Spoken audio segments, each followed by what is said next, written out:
Hi, friends. We're going to continue reading where we left off in Percy Jackson. So we were in the midst of them being in Las Vegas, and they just let zebra, albino lion, and an antelope loose. Remember? All right. The entrance was a huge neon flower. Remember, they're at the Lotus Hotel and Casino.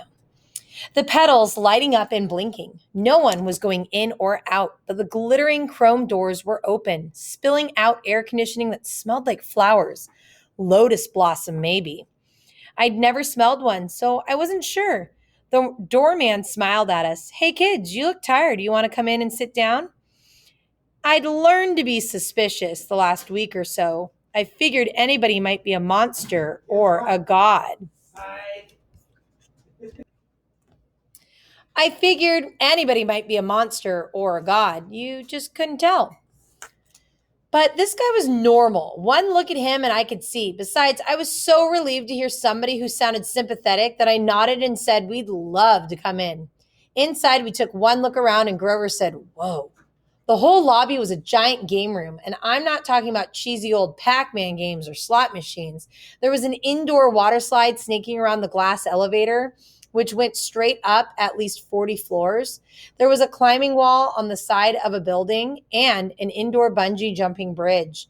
There were virtual reality suits with working laser guns and hundreds of video games, each one the size of a widescreen TV. Basically, you name it, this place had it. There were a few other kids playing, but not that many. No waiting for any of the games. There were waitresses and snack bars all around, serving every kind of food you can imagine. Hey, a bellhop said. At least I guessed he was a bellhop. He wore a white and yellow Hawaiian shirt with lotus designs, shorts, and flip-flops.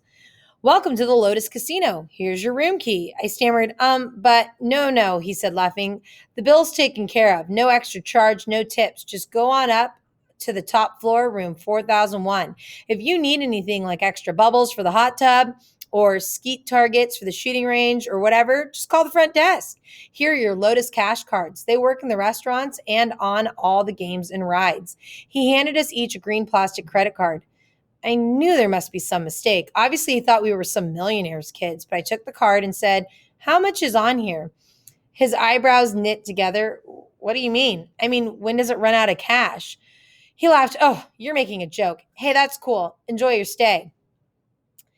He took the elevator up. We took the elevator upstairs and checked out our room. It was a suite with 3 separate bedrooms and a bar stocked with candy, sodas, and chips.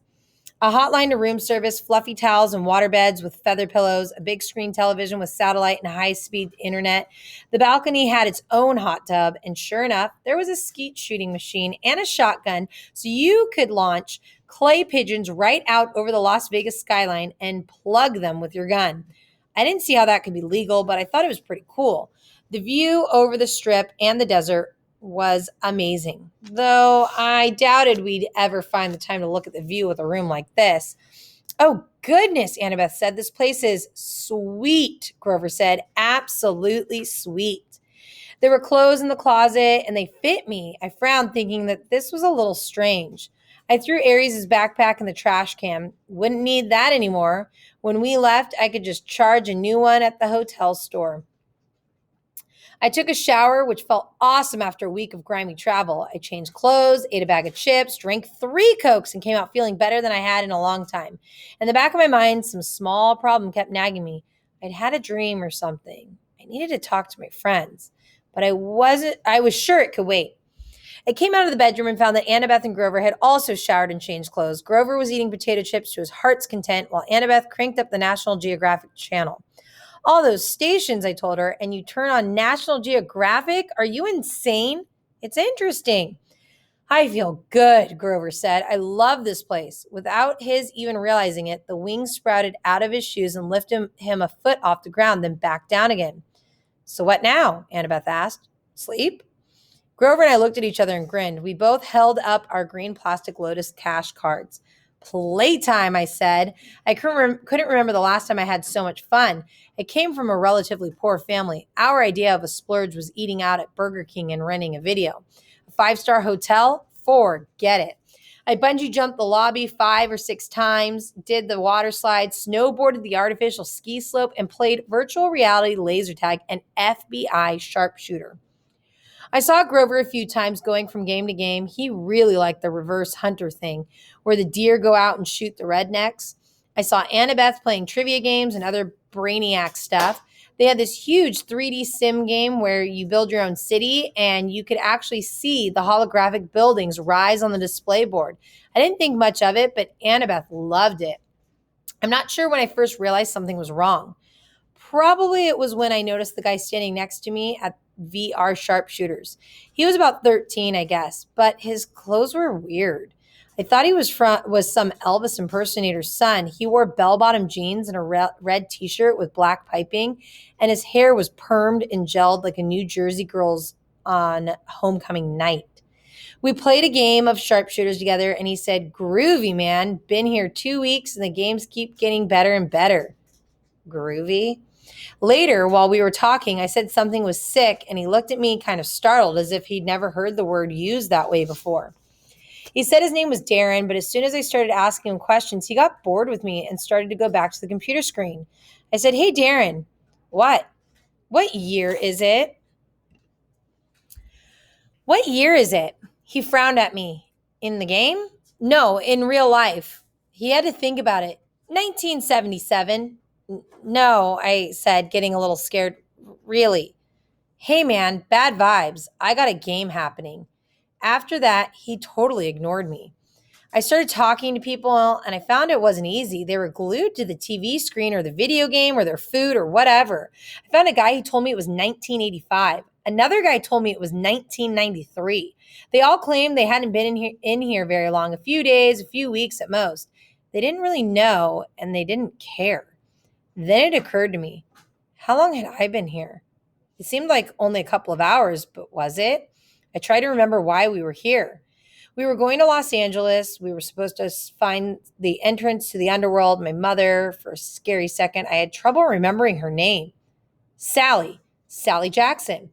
I had to find her. I had to stop Hades from causing World War III. I found Annabeth still building her city. "Come on," I told her. "We've got to get out of here." No response. I shook her. "Annabeth." She looked up annoyed. "What?" "We need to leave." "Leave? What are you talking about? I just got the towers. This place is a trap." She didn't respond until I shook her again. "What?" "Listen, the underworld, our quest." "Oh, come on, Percy, just a few more minutes." "Annabeth, there are people here from 1977, kids who had never aged. You check in and you stay forever." "So?" she asked. "Can you imagine a better place?" I grabbed her wrist and yanked her away from the game. "Hey," she screamed and hit me, but nobody else even bothered looking at us. They were too busy. I made her look directly in my eyes. I said, "Spiders. Large, hairy spiders." That jarred her. Her vision cleared. "Oh my God," she said. "How long have we?" "I don't know, but we've got to find Grover." We went searching and found him still playing virtual deer hunter. "Grover," we both shouted. He said, "Die, human, die, silly, polluting, nasty person. Grover!" He turned the plastic gun on me and started clicking as if I were just another image from the screen. I looked at Annabeth, and together we took Grover by the arms and dragged him away. His flying shoes sprang to life and started tugging his legs in the other direction as he shouted, "No, I just got to a new level. No." The Lotus bellhop hurried up to us. "Well, now are you ready for your platinum cards?" "We're leaving," I told him. "Such a shame," he said, and I got the feeling that he really meant it, that we'd be breaking his heart if we went. We just added an entire new floor full of games for platinum card members. He held out the cards, and I wanted one. I knew that if I took one, I'd never leave. I'd stay here, happy forever, playing games forever, and soon I'd forget my mom and my quest and maybe even my own name. I'd be playing Virtual Rifleman with Groovy Disco Darren forever. Grover reached for the card, but Annabeth yanked back his arm and said, "No thanks." We walked toward the door, and as we did, the smell of the food and the sounds of the game seemed to get more and more inviting. I thought about our room upstairs. We could just stay the night, sleep in a real bed for once. Then we burst through the doors of the Lotus Casino and ran down the sidewalk. It felt like afternoon. About the same time of day, we'd gone into the casino, but something was wrong. The weather had completely changed. It was stormy with lightning flashing out in the desert. Aries' backpack was slung over my shoulder, which was odd because I was sure I'd thrown it in the trash can in room 4001. But at the moment, I had other problems to worry about. I ran to the nearest newspaper stand and read the year first. Thank the gods it was the same year it had been when we went in. Then I noticed the date, June 20th. We had been in the Lotus Casino for 5 days. We had only 1 day left until the summer solstice, 1 day to complete our quest. Chapter 17. We shop for waterbeds. It was Annabeth's idea. She loaded us into the back of a Vegas taxi as if we actually had money and told the driver, Los Angeles, please. The cabbie chewed his cigar and sized us up. That's 300 miles. For that, you got to pay up front. You accept casino debit cards? Annabeth asked. He shrugged. Some of them, same as credit cards. I got to swipe them through first. Annabeth handed him her green Lotus card. He looked at it skeptically. Swipe it, Annabeth invited. He did. His meter machine started rattling. The lights flashed. Finally, an infinity symbol came up next to the dollar sign. The cigar fell out of the driver's mouth. He looked back at us, his eyes wide. Where to in Los Angeles, Your Highness? The Santa Monica Pier, Annabeth sat up a little straighter. I could tell she liked the Your Highness thing. Get us there fast, and you can keep the change. Maybe she shouldn't have told him that. The cab's speedometer never dipped below 95 the whole way through the Mojave Desert. On the road, we had plenty of time to talk. I told Annabeth and Grover about my latest dream, but the details got sketchier the more I tried to remember them. The Lotus Casino seemed to have short-circuited my memory. I couldn't recall what the invisible servant's voice had sounded like, though I was sure it was somebody I knew. The servant had called the monster in the pit something other than my lord, some special name or title. The silent one, Annabeth suggested, the rich one, both of those are nicknames for Hades. Maybe, I said, though neither sounded quite right. That throne room sounds like Hades's, Grover said.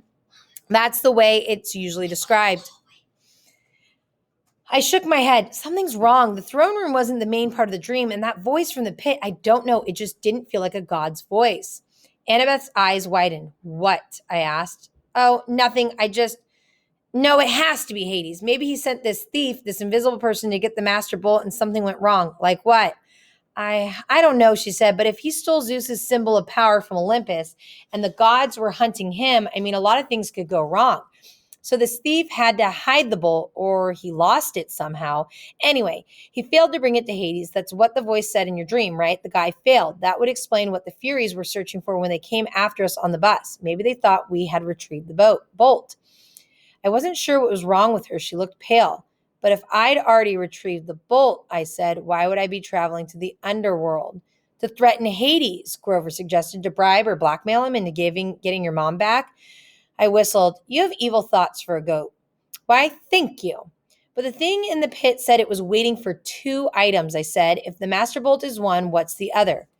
Grover shook his head, clearly mystified. Annabeth was looking at me as if she knew my next question and was silently willing me not to ask it. You have an idea what might be in the pit, don't you? I asked her. I mean, if it isn't Hades, Percy, let's not talk about it, because if it isn't Hades, no, it has to be Hades. Wasteland rolled by. We passed a sign that said California State Line 12 miles. I got the feeling I was missing one simple, critical piece of information. It was like when I stared at a common word I should know, but I couldn't make sense of it because 1 or 2 letters were floating around. The more I thought about my quest, the more I was sure that confronting Hades wasn't the real answer. There was something else going on, something even more dangerous. The problem was we were hurtling toward the underworld at 95 miles an hour, betting that Hades had the master bolt. If we got there and found out we were wrong, we wouldn't have time to correct ourselves. The solstice deadline would pass and war would begin. The answer is in the underworld, Annabeth assured me. You saw spirits of the dead, Percy. There's only one place that could be. We're doing the right thing. She tried to boost our morale by suggesting clever strategies for getting into the land of the dead, but my heart wasn't in it.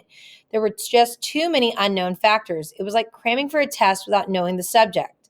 And believe me, I'd done that enough times. The cab sped west. Every gust of wind through Death Valley sounded like a spirit of the dead. Every time the brakes hissed on an 18-wheeler, it reminded me of Echidna's reptilian voice.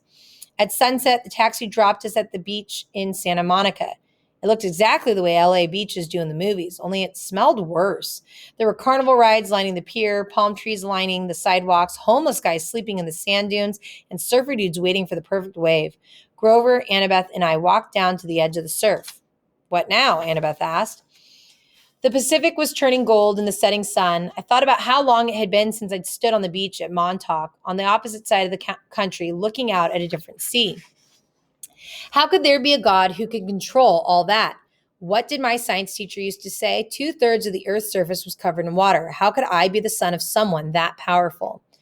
I stepped into the surf. Percy, Annabeth said, what are you doing? I kept walking up to my waist, then my chest. She called after me, you know how polluted that water is? There's all kinds of toxic. That's when my head went under.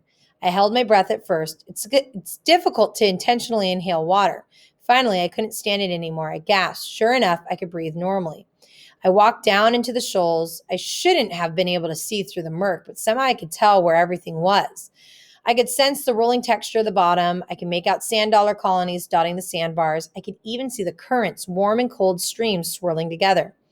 I felt something rub against my leg. I looked down and almost shot out of the water like a ballistic missile. Sliding along beside me was a 5-foot-long mako shark. But the thing wasn't attacking, it was nuzzling me, heeling like a dog. Tentatively, I touched its dorsal fin. It bucked a little, as if inviting me to hold tighter. I grabbed the fin with both hands. It took off, pulling me along. The shark carried me down into the darkness. It deposited me at the edge of the ocean proper, where the sandbank dropped off into a huge chasm. It was like standing on the rim of the Grand Canyon at midnight, not being able to see much, but knowing the void was right there. The surf shimmered maybe 150 feet above. I knew I should have been crushed by the pressure. Then again, I shouldn't have been able to breathe. I wondered if there was a limit to how deep I could go, if I could sink straight to the bottom of the Pacific. Then I saw something glimmering in the darkness below, growing bigger and brighter as it rose toward me. A woman's voice, like my mother's, called, Percy Jackson. As she got closer, her shape became clear. She had flowing black hair, a dress made of green silk. Light flickered around her, and her eyes were so distractingly beautiful I had hardly noticed the stallion-sized seahorse she was riding. She dismounted. The seahorse and the mako shark whisked off and started playing something that looked like tag. The underwater lady smiled at me. You've come far, Percy Jackson. Well done. I wasn't quite sure what to do, so I bowed. You're the woman who spoke to me in the Mississippi River. Yes, child, I am Nereid, a spirit of the sea. It was not easy to appear so far upriver, but the Naiads, my freshwater cousins, help sustain my life force.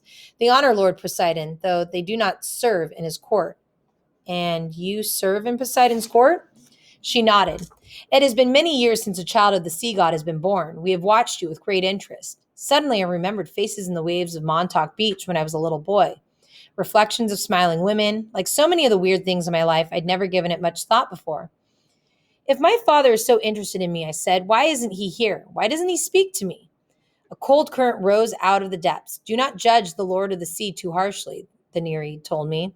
He stands at the brink of an unwanted war. He has much to occupy his time. Besides, he is forbidden to help you directly. The gods may not show such favoritism. Even to their own children? Especially to them. The gods can work by indirect influence only. That is why I give you a warning and a gift. She held out her hand. 3 white pearls flashed in her palm. I know you journey to Hades' realm, she said. Few mortals have ever done this and survived. Orpheus, who had great music skills. Hercules, who had great strength. Houdini, who could escape even the depths of Tartarus. Do you have these talents? No, ma'am. Ah, but you have something else, Percy. You have gifts you have only begun to know. The oracles have foretold a great and terrible future for you should you survive to manhood. Poseidon would not have you die before your time. Therefore, take these, and when you are in need, smash a pearl at your feet. What will happen? That, she said, depends on the need. But remember, what belongs to the sea will always return to the sea. What about the warning? Her eyes flickered with green light. Go with what your heart tells you, or you will lose all. Hades feeds on doubt and hopelessness. He will trick you if he can, make you mistrust your own judgment. Once you are in his realm, he will never willingly let you leave. Keep faith. Good luck, Percy Jackson. She summoned her seahorse and rode toward the void. Wait, I called. At the river, you said not to trust the gifts. What gifts? Goodbye, young hero, she called back, her voice fading into the depths. You must listen to your heart. She became a speck of glowing green, and then she was gone. I wanted to follow her down into the darkness. I wanted to see the court of Poseidon. But I looked up at the sunset darkening on the surface. My friends were waiting. We had so little time. I kicked upward toward the shore. When I reached the beach, my clothes dried instantly. I told Grover and Annabeth what had happened and showed them the pearls.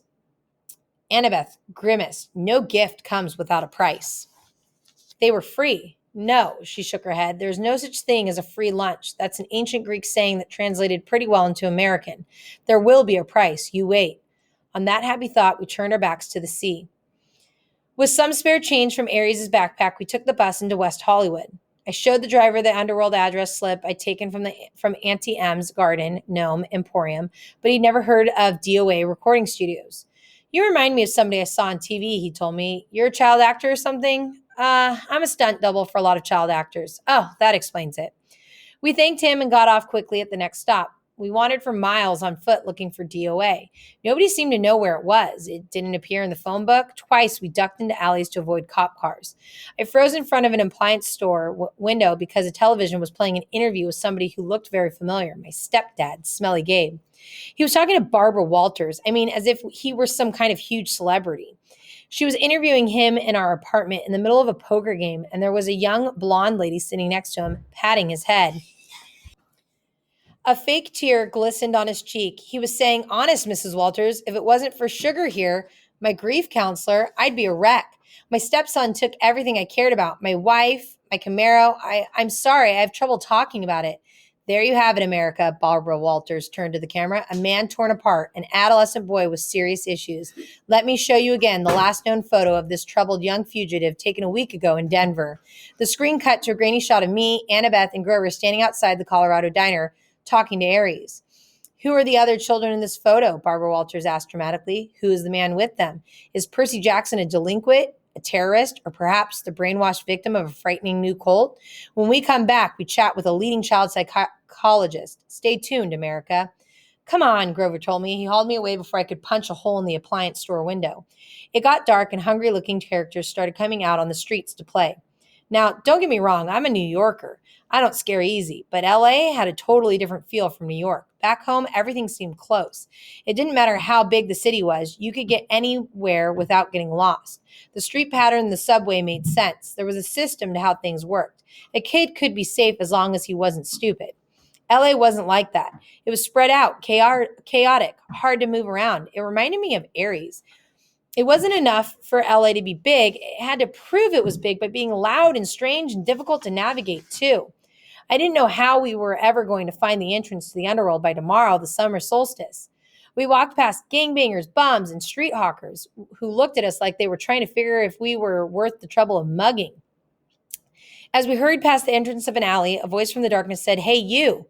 Like an idiot, I stopped. Before I knew it, we were surrounded. A gang of kids had circled us, 6 of them in all, white kids with expensive clothes and mean faces. Like the kids at Yancey Academy, rich brats playing at being bad boys. Instinctively, I uncapped Riptide. When the sword appeared out of nowhere, the kids backed off, but their leader was either really stupid or really brave because he kept coming at me with a switchblade. I made the mistake of swinging. The kid yelped, but he must have been 100% mortal because the blade passed harmlessly right through his chest. He looked down. What the? I figured I had about 3 seconds before his shock turned to anger. Run, I screamed at Annabeth and Grover. We pushed 2 kids out of the way and raced down the street, not knowing where we were going. We turned a sharp corner. There, Annabeth shouted. Only one store on the block looked open, its windows glaring with neon. The sign above the door said something like Krusty's place. Krusty's Waterbed Palace, Grover translated. It didn't sound like a place I'd ever go except in an emergency, but this definitely qualified. We burst through the doors, ran behind a waterbed, and ducked. A split second later, the gang kids ran past outside. I think we lost them, Grover panted. A voice behind us boomed, Lost who? We all jumped. Standing behind us was a guy who looked like a raptor in a leisure suit. He was at least 7 feet tall with absolutely no hair. He had gray, leathery skin, thick-lidded eyes, and a cold reptilian smile. He moved toward us slowly, but I got the feeling he could move fast if he needed to. His suit might have come from the Lotus Casino. It belonged back in the 70s, big time. The shirt was silk paisley, unbuttoned halfway down his hairless chest. The lapels on his velvet jacket were as wide as landing strips. The silver chains around his neck, I couldn't even count them. I'm crusty, he said with a tartar yellow smile. I resisted the urge to say, Yes, you are. Sorry to barge in, I told him. We were just browsing. You mean hiding from those no-good kids, he grumbled. They hang around every night. I get a lot of people in here, thanks to them. Say, you want to look at a waterbed? I was about to say no thanks when he put a huge paw on my shoulder and steered me deeper into the showroom. There was every kind of waterbed you can imagine. Different kinds of wood, different patterns of sheets, queen size, king size, and emperor of the universe size. This is my most popular model. Krusty spread his hands proudly over a bed covered with black satin sheets with built-in lava lamps on the headboard. The mattress vibrated so it looked like oil-flavored jello. Million hand massage, Krusty told us. Go on, try it. Shoot, take a nap. I don't care. No business today anyway. I said, I don't think million hand massage, Grover cried and dove in. Oh, you guys, this is so cool. Krusty said, stroking his leathery chin. Almost what? I asked. He looked at Annabeth. Do me a favor and try this on one over here, honey. Might fit. Annabeth said, but what? He patted her reassuringly on the shoulder and led her over to the Safari Deluxe model with teak wood lions carved into the frame and a leopard patterned comforter. When Annabeth didn't want to lie down, Krusty pushed her. Hey, she protested. Krusty snapped his fingers. Ergo! Ropes sprang from the sides of the bed, lashing around Annabeth, holding her to the mattress. Grover tried to get up, but ropes sprang from his black satin bed too and lashed him down. Not cool, he yelled, his voice vibrating from the million hand massage. Not cool at all. The giant looked at Annabeth, then turned toward me and grinned. Almost, darn it. I tried to step away, but his hand shot out and clamped around the back of my neck. Whoa, kid, don't worry. We'll find you one in a sec. Let my friends go. Oh, sure I will, but I got to make them fit first. What do you mean? All the beds are exactly 6 feet. See, your friends are too short. Got to make them fit. Annabeth and Grover kept struggling. Can't stand imperfect measurements, Krusty muttered. Ergo.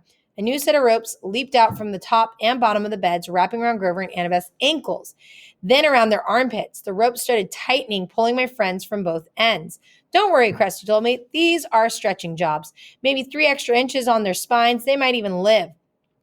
Now, why don't we find a bed for you like, huh? Percy, Grover yelled. My mind was racing. I knew I couldn't take on this giant waterbed salesman alone. He would snap my neck before I even got my sword out. Your real name's not Krusty, is it? I asked. Legally, it's Procrustes, he admitted. The stretcher, I said. I remembered the story, the giant who'd tried to kill Theseus with excess hospitality on his way to Athens. Yeah, the salesman said, but who can pronounce Procrustes? Bad for business. Now, Krusty, anybody can say that. You're right. It's got a good ring to it. His eyes lit up. You think so? Oh, absolutely, I said, and the workmanship on these beds, fabulous. He grinned hugely, but his fingers didn't loosen on my neck. I tell my customers that every time. Nobody bothers to look at the workmanship. How many built-in lava lamp headboards have you seen? Not too many. That's right. Percy, Annabeth yelled. What are you doing? Don't mind her, I told Procrustes. She's impossible. The giant laughed. All my customers are. Never 6 feet exactly. So inconsiderate. And then they complain about the fitting. What do you do if they're longer than 6 feet? Oh, that happens all the time. It's a simple fix. He let go of my neck, but before I could react, he reached behind a nearby sales desk and brought out a huge double-bladed brass axe. He said, I just center the subject as best I can and lop off whatever hangs over on either end. Ah, I said, swallowing hard, sensible. I'm so glad to come across an intelligent customer. The ropes were really stretching my friends now. Annabeth was turning pale. Grover made gurgling sounds like a strangled goose. So crusty, I said, trying to keep my voice light. I glanced at the sales tag on the Valentine's-shaped honeymoon special. Does this one really have dynamic stabilizers to stop wave movement? Absolutely. Try it out. Yeah, maybe I will, but would it work even for a big guy like you? No waves at all? Guaranteed. No way. Way. Show me. He sat down eagerly on the bed, patted the mattress. No waves, see? I snapped my fingers. Ergo. Ropes lashed around Krusty and flattened him against the mattress. Hey, he yelled. Center him just right, I said. The ropes readjusted themselves at my command. Krusty's whole head stuck out the top. His feet stuck out the bottom. No, he said. Wait, this is just a demo. I uncapped Riptide. A few simple adjustments. I had no qualms about what I was about to do. If Krusty were human, I couldn't hurt him anyway. If he was a monster, he deserved to turn into dust for a while. You drive a hard bargain, he told me. I'll give you 30% off on selected floor models. I think I'll start with the top. I raised my sword. No money down, no interest for 6 months. I swung the sword. Krusty stopped making offers. I cut the ropes on the other beds. Annabeth and Grover got to their feet, groaning and wincing and cursing me a lot. You look taller, I said. Very funny, Annabeth said. Be faster next time. I looked at the bulletin board behind Krusty's sales desk. There was an advertisement for Hermes Delivery Service and another for the all-new Compendium of LA Area Monsters, the only monstrous yellow page you'll ever need. Under that, a bright orange flyer for DOA Recording Studios offering commission for Heroes' Souls. We were always looking for new talent. DOA's address was right underneath with a map. Come on, I told my friends. Give us a minute, Grover complained. We were almost stretched to death. Then you're ready for the underworld, I said. It's only a block from here. And we're going to pause there. Chapter 18, Annabeth Does Obedience School.